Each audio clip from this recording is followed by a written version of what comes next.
Il est conseillé d'appliquer une protection solaire dès que l'indice UV est supérieur à 2 pour diminuer les risques d'avoir un cancer de la peau et quasi quotidiennement quand on parle d'anti-âge. Mais justement, est-ce que l'application d'un produit solaire au quotidien diminue la synthèse de vitamine D? C'est ce qu'on va voir dans cette vidéo, alors allons-y, c'est parti! Hey, salut à toi et bienvenue dans cette nouvelle vidéo. Si tu ne me connais pas, je suis Bérangère, ingénieure chimiste spécialisée en cosmétiques et du coup je vulgarise la science des cosmétiques, que ce soit sur ma chaîne YouTube et sur mon compte Instagram. Et aujourd'hui je vais enfin répondre à la fameuse question, est-ce que l'application d'un produit solaire au quotidien nous empêche de synthétiser de la vitamine D? Mais avant ça, merci à Sleep & Glow de sponsoriser cette vidéo qui rentre dans le thème de l'anti-âge, puisque Sleep & Glow est justement une marque qui propose des oreillers anti-âge. Je sais que ça peut surprendre dit comme ça, mais en fait les rides du sommeil existent bel et bien. Les rides sont tout simplement classées en 4 catégories. Il y a les rides atrophiques dues à la perte de collagène, d'acide hyaluronique engendrées par notre génétique et aggravées par l'environnement extérieur. On a aussi les rides élastiques dues à la perte d'élasticité engendrées par l'influence de l'environnement extérieur sur notre peau.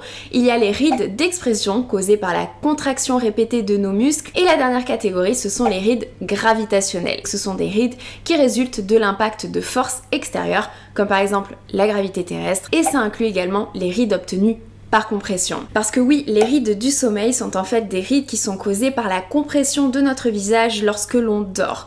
Bien entendu, quand on est jeune, il n'y a aucun problème, ce ne sont pas des rides qui sont permanentes, puisque la peau est élastique, c'est-à-dire que lorsqu'on enlève la compression, eh bien elle revient tout simplement à son état initial. Mais le souci, c'est que avec l'âge, notre peau perd en élasticité et elle a plus du tout la même capacité à revenir à son état initial. D'autant plus qu'elle est très fatiguée par ces cycles répétitifs de compression, décompression, compression et décompression. Donc en fait, les rides du sommeil deviennent peu à peu permanentes. En théorie, ça paraît très simple. Pour éviter les rides du sommeil, il faut donc éviter que notre tête soit comprimée sur un oreiller. Le souci, c'est que notre position initiale dans laquelle on dort, c'est une décision qui est consciente. C'est nous qui la choisissons. Mais au cours de la nuit, on va changer régulièrement de position pour que ça reste toujours agréable. Donc en fait, si on veut éviter les rides du sommeil, il est préférable de partir sur des oreillers dits anti-âge qui vont justement éviter cette compression sur notre visage. La marque Sleep & Glow propose 2 oreillers anti-âge. Il y en a un qui permet de rester sur une position sur le dos et il y en a un autre, celui que personnellement j'utilise et j'aime beaucoup, qui a été designé avec un système de trous sur le côté pour limiter la compression du visage lorsque l'on dort en position latérale. Si j'ai préférentiellement choisi celui-là, c'est parce que tu peux dormir dans à peu près n'importe quelle position. C'est un oreiller unique qui a été créé par des médecins, des orthopédistes et dermatologues et qui est protégé par plusieurs brevets. Au niveau du confort, c'est un oreiller qui a mémoire de forme, qui est ni trop dur ni trop mou. Pour moi, il a la consistance idéale et il est également vendu avec une couche supplémentaire à rajouter ou non à ton oreiller suivant la hauteur avec laquelle tu préfères dormir. Et cela fait désormais 2 ans que je l'utilise. Si tu es intéressé par ces oreillers anti-âge, il y a actuellement une remise exceptionnelle. Tu trouveras tous les détails directement en barre d'infos de cette vidéo. Maintenant, intéressons-nous désormais à cette fameuse vitamine D en se posant la première question: quel est le rôle de cette vitamine pour notre corps?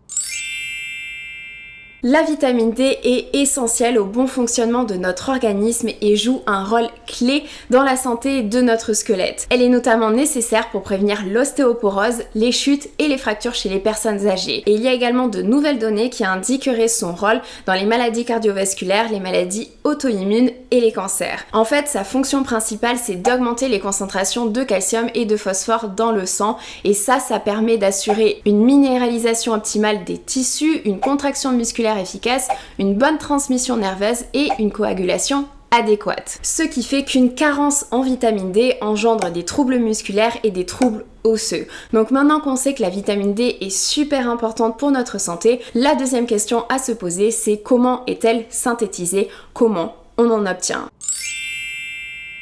Il y a deux voies qui nous permettent de synthétiser de la vitamine D. Premièrement, l'alimentation. Il faut consommer des aliments riches en vitamine D, comme par exemple certains poissons ou alors des produits laitiers. Et deuxièmement, il y a aussi l'exposition au soleil. Concrètement, ce qui se passe dans notre peau lorsque l'on est exposé aux rayons UVB du soleil, c'est que le précurseur 7-DHC, qui est présent dans les membranes plasmiques des kératinocytes, est converti en pré-vitamine D3, qui est ensuite lui-même converti en vitamine D3. Et cette vitamine D3, elle est ensuite libérée de la membrane plasmique des kératinocytes, transportée vers le foie, et par divers procédés de conversion, on arrive à un métabolite qui va ensuite réguler le taux de calcium et ainsi que d'autres fonctions. Donc le soleil et surtout l'exposition aux rayons UVB du soleil permet de synthétiser la vitamine D. Or le souci, c'est que le soleil est également cancérigène, et c'est ça qui est un petit peu compliqué à comprendre, parce que oui, le soleil a des effets bénéfiques pour notre organisme, mais il a aussi des effets négatifs qui sont pas des moindres, puisqu'on parle quand même de cancer de la peau. Donc la question, c'est comment faire, puisque la synthèse de vitamine D est essentielle, et est-ce que l'application d'un produit solaire au quotidien nous empêche de synthétiser cette fameuse vitamine D? Dans la plupart des cas, l'application d'un produit solaire au quotidien ne nous empêche pas de synthétiser la vitamine D pour plusieurs raisons. La première raison, c'est que même si la crème solaire nous protège des rayons UV du soleil, elle ne nous protège pas contre 100% des rayons UV du soleil. Je rappelle qu'un SPF 15 protège contre 93% des UVB, un SPF 30 protège contre près de 97% des UVB, et un produit SPF 50 protège contre 98% des UVB. Donc dans tous les cas, il y a des rayons UV qui pénètrent dans notre peau, ce qui peut être suffisant pour la synthèse de vitamine D. Donc bien entendu qu'avec l'application d'un produit solaire au quotidien, la synthèse de vitamine D peut être diminuée, mais elle reste tout à fait dans les normes suffisantes. Il y a d'ailleurs une méta-analyse, qui est une méthode scientifique combinant les résultats d'une série d'études indépendantes sur un problème, a bien montré que la conclusion est qu'il existe peu de preuves que les crèmes solaires diminuent la synthèse de vitamine D lorsque les produits solaires sont utilisés dans des conditions réelles,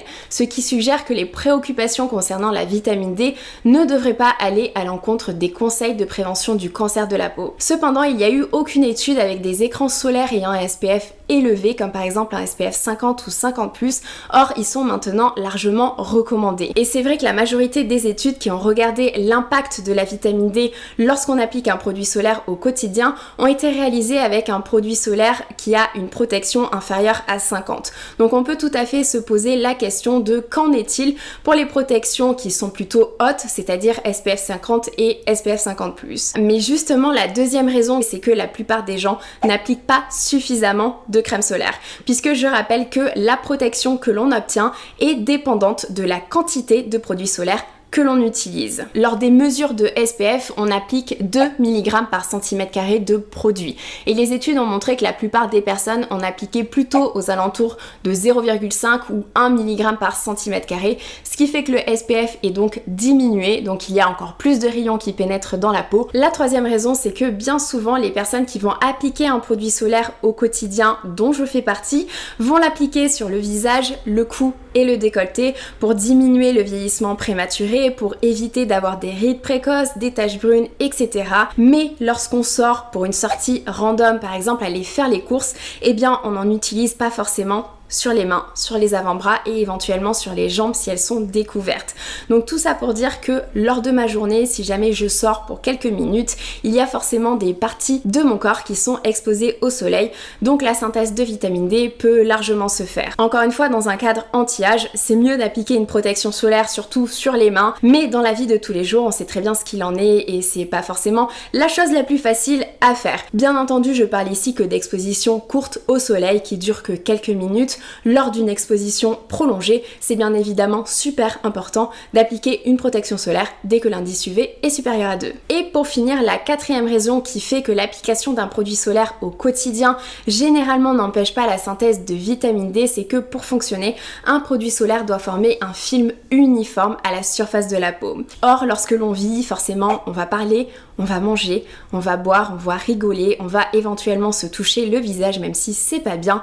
Bref, on va tout simplement simplement altérer ce film et donc diminuer la protection. Donc en conclusion, bien entendu que l'utilisation ultra stricte d'un produit solaire engendre une diminution de la synthèse de vitamine D. Mais en règle générale, une utilisation plutôt classique, plutôt courante, n'entraîne pas de déficience en vitamine D. Et puis sinon, la question est quand même assez vite répondue puisque aujourd'hui c'est tout à fait possible de se supplémenter en vitamine D avec des compléments alimentaires. D'ailleurs, les autorités sanitaires au Royaume-Uni recommandent vivement en hiver de se supplémenter en vitamine D puisque au Royaume-Uni, eh bien l'indice UV est très faible en hiver et surtout qu'il y a beaucoup de nuages. J'espère avoir répondu à cette question de la façon la plus claire possible. En tout cas, si c'est pas le cas, n'hésite pas à mettre un commentaire sous cette vidéo. Je te fais de très gros bisous, surtout prends soin de toi. Ciao!